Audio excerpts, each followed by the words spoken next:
Hey, what's up, everybody? Welcome back to Guys on Sports. Today, we're talking AFC West. We're going to be talking about division winners, division losers, win totals, maybe a little fantasy sprinkled in. Before we get to that, let's mention our partners, CHALKBOARD. It's 24/7 fantasy advice. Links in our bio, and you're going to see the QR code on your screen. Make sure to click that. You're going to get Rocky's cheat sheets. You're going to get Mark's start sits. You're going to get my picks. And you get to talk to our nice friend Zach over there on the message boards. But no lie, we have over 300 members there. Guys, you can just ask questions about your lineup, your roster, your trades, and they're going to give you good feedback. It's a nice community. Don't be scared to join. Let your voice be heard. Check us out on CHALKBOARD. And look out for that Patreon coming soon. Where you get one-on-one time. What the fella? Come on. So anyway, getting back to the show. Nowhere to go with AFC that. West. Now, typically with these episodes, I go here, I go here. I'm going to start this off with my division winner. And it's kind of boring. But I just don't see a lot changing here with the Chiefs that's negative. Sure, Kelsey's a year older, but they have the best receiver they've had since Tyreek Hill left town. They went and drafted a guy who looks explosive that you told me some stuff about. I'll let you expound on that. But I think they win this division. I don't know if it's going to be easy, but there's no way I put my money anywhere else than with Patrick Mahomes and the Chiefs winning the AFC West again. Yeah. So, again, we agreed on the NFC West, and now we agree on the AFC West, too. I don't see anything changing. I do think that in a league full of quarterbacks that are similarly kind of packaged together, Mahomes is a difference maker. In fact, he might even be, dare I say this, is this sacrilege? The GOAT. He might be what Tom Brady wished he could be. He is a game changer. He's a game changer. Speaking of game changers, I don't understand how you bring in Bo Nix and his number one target in college, Troy Franklin. You get Jerry Jeudy out of town. Cancer that guy was in Denver. You got Cortland Sutton. You got Jaleel McLaughlin probably taking over that backfield. Javonte Williams taking a back seat but still being a complimentary back. And you still don't pick the Chiefs to win this division? The Chiefs are easily going to win this division. Denver sucks. Denver finishes last. That team is in shambles. Come on. This is the most boring division to talk about. It is the most boring. It's Kansas City. It's never not Kansas City. It's fucking it's the Swifties. Yeah. All day, every It's day. the Swifties all day. So, all right, real quick, who finishes last? I'll go first. go first. So, I mean, I hate to say it, but I ain't Denver. I think it's going to be those Vegas Raiders finishing last. Ooh. I have the Raiders, too. Yeah. The Raiders. I think that there's turmoil there right now. I do like some of their players. I do think that they could surprise. But if I'm a betting man, I'm betting. And Vegas is saying 6.4 wins.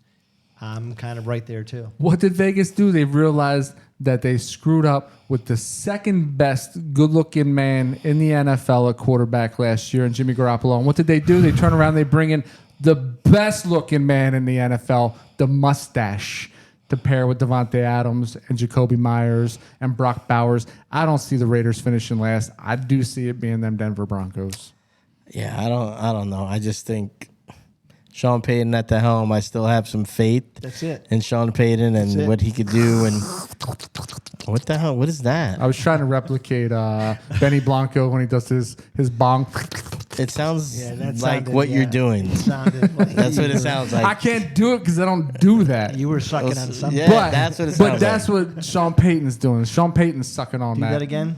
Can you do this? No, this sounds nasty. Oh. Hey, Rocky, what are you doing? You stroked the That's mic. exactly what it sounded like. I just figured he should lean in. All right, so gotta it take is a lessons. boring division, but I do have some stuff I'm interested in here. And I think what I did want to talk about with this division is I do think the Chargers are going to be a lot better I do too. than people think they are. And while they may not be a contender for that division this year, I think going forward they will be. I think the track record with Harbaugh is there. I think they have a pretty good quarterback there. And if there's a guy that we've seen, a guy like him that has flashed and kind of let down in some spots, I think there's probably no better coach to bring into that organization to get things right. And he's going to build that thing from the inside out with that interior, the running game, and give that guy confidence. And you'll see where they wind up spending their money, because I think we know where they're not going to spend their money is probably on the outside. But I like them, and I think they're going to build something there where in like next year, 2 years from now, they're probably, really contending to win that division. I mean, hell, going back a couple years, the Chiefs always struggled with the Chargers, even since this Air Bear has been there. Yeah. But I'm really interested to see what they do there. Outside of that, I think it's this is a super boring division. Yeah, I think outside of Mahomes, Air Bear, to me, may be the best quarterback in the NFL. He has flashed, and when he's flashed, he looks fantastic. I think there's been really suspect play calling in the past by the coaches. I think the coaches have lost him games, put him in situations where they shouldn't have been. I do think, as much as I hate Harbaugh and everything that man stands for, he's boring, but he's boring, but he's a winner. And I do think he's going to put Air Bear in position to do what he wants to do, which is win when he has to, throw when he needs to. But I think they're going to go run heavy. And I don't hate their defense. I think their defense, they were injured last year. They got talent. They got talent. Yeah. They got talent. And I don't care if they have the Jack Harlow of coaches out there in Los Angeles. He might be vanilla, but the guy knows how to win. He does. What's going to be crazy to me is a team that sheds Keenan Allen, Mike Williams, Gerald Everett, and Austin Eckler. And I think they're going to get better this year. I really do. I like what they've done. I've always loved Josh Palmer. I think that, Quentin Johnson was a former first-round draft pick. He's got something. He's got something, right? So now build on that chemistry. They bring in Ladd McConkey. They bring in very underrated move again, Hayden Hurst, who pairs up with a tight ends coach that he was most successful under in the past. And, this running back by committee, how it's going to start off, right? So you have Dobbins coming off an injury. You have Gus Edwards. They're both a little bit older, right, and a little bit banged up. So that will allow for Kamani Vidal to take over this backfield. And this guy is as electric as you can get. He reminds me a lot of like a Tyjae Spears and what Tyjae is going to mean to Tennessee in his second year in this offense. And Harbaugh didn't go out there and get him in the draft by accident. It was planned. He knew what he was doing. And I think he comes out of the gate turning this program around. I'm really intrigued with their running back room, because you know what you're going to get out of Gus. He's not exciting, but he can, if you need 4 yards, he can get them. He's a plotter. I love, again, remind me of Kamani Vidal. Yeah, Vidal. I love what he offers. I do think the Tajee Spears is a really good analysis. And we forget, because J.K. Dobbins has had the least amount of luck I've ever seen as a professional. But this guy, coming out of college, was a 2,000-yard running back in college and caught 78 passes at The Ohio State University. He's versatile. If he's anywhere close, if he has anything left, that could be a really exciting 1-2 punch. I think that they're going to be good. They're going to be physical, and that's what I like about it. I mean, that division, there's really nobody doing that right now, and I think they're gonna win games just this year on the way they play ball. Yeah. And I think next year they're gonna go get guys. He's gonna get guys. There's a reason those guys aren't there anymore. He's gonna get guys that fit the way they play on the outside. He's gonna get tough guys, and they're gonna be an issue. The Chargers are definitely the Katy Perry to the Chiefs' Taylor Swift here, no doubt. Taylor Swift. She's the more popular, got that nice image. But Katy Perry got grit. Sometimes you just want to get a little dirty. You know what? Katy Perry. Chargers are dirty. You know what? Katy Perry's gonna kiss a girl. She's gonna like it. That's what them Chargers are gonna do. All right, so boring, but we were gonna do the win-loss with the Chiefs here. Do you want to do the win-loss with the Chargers? Yeah, I'm fine either way. All right, let me pull the Chargers schedule. Probably have we all statted out what we think they're gonna win. I have not. Oh no, I gotta go. Let's go through it live. Okay. No explanations, got just mine. win, loss. Yeah. Can I make one plug though for if you're in a dynasty draft? I think a lot of people are going to be rushing to draft Caleb Williams. They're going to be looking for Jaden Daniels. I like Bo Nix. He is the oldest quarterback coming out. Everywhere he played, he performed. I love Sean Payton. I think Sean Payton knows how to coach, and I think he knows how to diagram plays for quarterbacks. And if you look at, it's camp, so you're always going to see the highlights. Bo Nix looks like he knows what the hell he's doing. Well, I'll Are you say. going off of his body of work? Shut up. I will say body this about Sean Payton. It's great analysis to say that he knows how to coach a quarterback because I will remind people, I'm not being a jerk. I'm saying Drew Brees, while he had good years with the Chargers, he was not the same player that he was with New Orleans. traded him. They gave up on him. That wasn't by mistake. Sean Payton developed a quick passing game for Mr. Drew Brees because he was super accurate, not the strongest arm.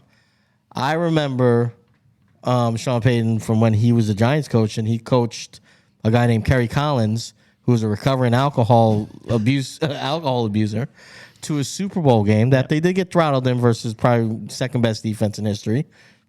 Kudos on that, right? Being the first. But Kerry Collins made 2 Pro Bowls during those years. Yep. And Kerry Collins was in a quick I think he knows how to coach a quarterback and kind of play to his strengths. Well, and not only that, he went after Bo Nix. Sean Payton wanted Bo Nix. Yeah. And so I just think people are sleeping a little bit on him. And I've only had 2 drafts so far. In both drafts, I drafted Bo Nix. Nice. And I mean, to his credit, I mean, Bo Nix is only, the second 8-year starting quarterback aside from Chris Winkie to ever grace the NFL. He was helped a lot with COVID. Yeah. He's got he's got a strong body of work. And what they did that was brilliant is they did, as I mentioned earlier, they brought in his number 1 target too. And Tony from Franklin, Oregon. Yeah, Tony Franklin's underrated. I'm not sure quite why he dropped where he dropped, but I think I like the receiving core. I like Cortland Sutton. I think he's an underrated receiver. He had 12 touchdowns last year. I think they've got a decent tight end in Greg Dulcich. I'm kind of betting on that because I have him in many leagues. Yep. I don't hate the Broncos. All right, let's do this win-loss, right? Chargers. All right, so we're starting off the season at home to the Raiders. We all got to keep track of our own. Oh, that's not going to work because I don't have a pen. Okay, I'll do yours then. Do me, baby. All right, at home to the Raiders, week 1. Just win-loss. I got to win. I got to win. I got to win. Week 2 at Carolina. That's an easy win. I got to win. I got to win too. So they're starting off 2-0. At Pittsburgh, week 3. I got a loss. I got them starting 3-0. Yeah, I have them winning too. They are the Steelers' nemesis. They beat them all the time. I got them. So I got them at what 2-1, 2-1. Week 4 at home to the Kansas City Chiefs. That's a loss. That is a loss. I have them splitting with the Chiefs. I have them winning at home, so this is a home game. Yes, it so is. I'm going to give them. They're going to start off 4-0. All right, we got a week 5 bye week. Week 6 at Denver. That's a win. That's a win for me. I think they lose that game early in the season in the Mile High Air. Yeah, Week starting off 2-3. Week 7, yeah, because it seems reasonable, right? Week 7 at Arizona. I give them a win. I got them winning here too. I got them at 5-1 right now. Yeah, It's starting to feel weird. No, Yeah. I believe I had them losing to Arizona here. Okay, I have them winning at Arizona.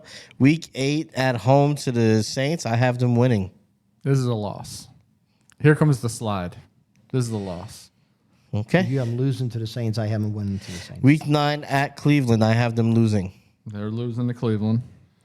I have them beating Cleveland. They beat Cleveland. That's what they do. Cleveland has trouble against them. Week 10 at home to Tennessee. Here comes another loss. This is tough. Will Levis is going to be in midseason Mayo form. I'm going to give them the win here versus Tennessee. Week 11 at home to the Bengals. I'm giving them a loss. That's another loss. Oh, man. Shit just got real. Week 12 at home to Baltimore. I'm giving them a loss. Are you saying whether you're not saying win or loss? Yeah, well, you pass over me. I have them losing to the Ravens here, too. You just got to speak up. Son. Losing to the Ravens as well. Okay. Week 13 at Atlanta. I have them losing this as They're well. losing here, too. I have them winning here. Okay. Week 14 at Kansas City. I have them losing. Another loss. Oh, shit. I have them losing here, too. They split the season with KC. Week 15 at home to Tampa Bay. I'll give them a win here. I have them winning here, too. I can't find it. That's a loss to Tampa. Week 16 at home to Denver. I have them winning here. That's a win. Yep, I have a win, too. Week 17 at Foxborough. That's a win. I have a win, too. I'll give them a win here. And week 18 at Vegas. That's Maybe another playing win. spoiler or trying to sneak into the wild card, maybe. I had them losing here because they're resting their starters. They've made the playoffs, Wow. and they're resting their. I have them winning this game. I have them at 8-9, and Well- after starting the season on a torrid pace of 5-1, they dropped their next 8. Nice. 8-9, I got them. I have them 11-6. Jesus. 11-6. Yeah, I have them 11-6, and I think the Chargers are a good team. They have a lot of talent. The one thing they need is they need Quentin to be the number 1 draft pick that they drafted. What do I have? You have them 9-8. It's about what I think, yeah. I think they're going to be competitive and they'll be good next year. Yeah. All right, guys. Well, that's the show. That's the AFC West. I know it's boring. We talked a bunch about the Chargers. And if you like what you heard, please like and subscribe. Hit the notification bell. Let us know what you think. Go to our socials at GON Podcast. Make sure to like and follow there. And also look out for that Patreon. You can hit the link in the bio to go to Chalkboard for now and find all our stuff there. But we will be migrating over for sure. Thank you. We love you. Peace.